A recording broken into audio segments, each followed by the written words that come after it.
மகாபாரத கதைகள். கர்ணனின் சாபம் தான் இன்றைக்கி பார்க்க போகிறோம். ஒரு முறை கர்ணன் தேரில் சென்று கொண்டிருந்தார். அப்போ சிறுவன் முன் ஒரு பாம்பு போல் ஒரு உருவம் நின்றுச்சு. அது பாம்பு என எண்ணி கர்ணன் அது மீது அம்பு எய்ய தொடங்கினான்.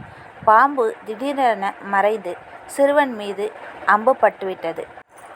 சிறுவன் இறந்து விட்டான். இதனால் அந்தணராகிய சிறுவனின் பெற்றோர் சாபம் விடுறாங்க.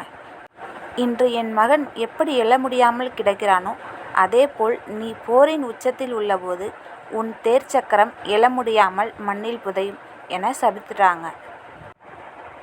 சகுனியின் நிர்பந்தத்தால் கர்ணன் தான் ஓர் அந்தணன் என பொய் கூறி பரசுராமரிடம் பிரம்மாஸ்திரம் கற்பான். கர்ணன் ஒரு சத்திரியன் என்பதை அறிந்த பரசுராமர், கர்ணா, நீ ஒரு அந்தணன் என்பதை மறைத்து என்னிடம் பிரம்மாஸ்திரத்தை பயின்றுவிட்டாய். அதனால் தேவையான நேரத்தில் பிரம்மாஸ்திரம் மறந்து போகும் என சபித்துறாரு. அர்ஜுனன் இந்திரனின் அருளால் பிறந்தவன். அர்ஜுனனை காக்க கிருஷ்ணர் இந்திரனிடம் சென்று, உன் மகன் அர்ஜுனனை இறக்காமல் இருக்க கர்ணனிடம் உள்ள கவசத்தையும் குண்டலங்கத்தையும் தானமாக பெற்றுவா என்று சொல்கிறான். இந்திரனும் அதேபோல் சென்று பெறுகிறான். கர்ணனின் பலமே பறிபட்டுவிடும்.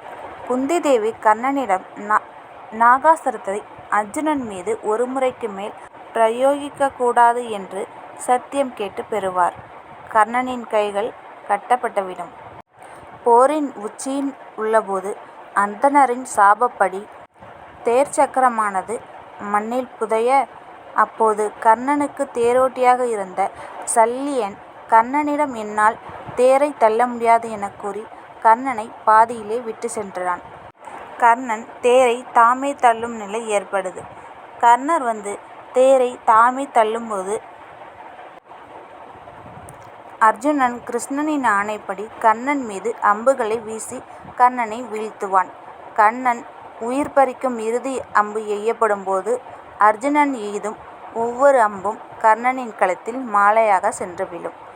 அதாவது கர்ணன் தன் வாழ்நாள் முழுவதும் செய்த தானமும் தர்மமும் புண்ணியமாக அவனை காத்து நிற்கும். ஆகையால் கிருஷ்ணர் அந்தணராக மாறி சென்று கர்ணனின் புண்ணியங்களை தானமாக கேட்பார். கர்ணன் அந்த நிலையிலும் தானம் தருவான்.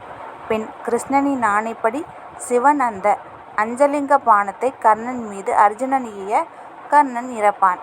இப்படி பார்த்தால் கர்ணனை கொல்லவே 7 வழிமுறைகள் பின்பற்றப்பட்டன. இந்த 7 சிக்கல்கள் இல்லாவிட்டால் கர்ணனை யாராலும் வீழ்த்தியிருக்க முடியாது. ஆகையால் கர்ணன்தான் மேற்கூறிய அனைத்து வீரர்களிலும் சிறந்த வீரன். இதுவே கர்ணனின் சாபம். இந்த கதை உங்களுக்கு பிடிச்சிருந்துச்சுன்னா சப்ஸ்கிரைப் பண்ணுங்கள்.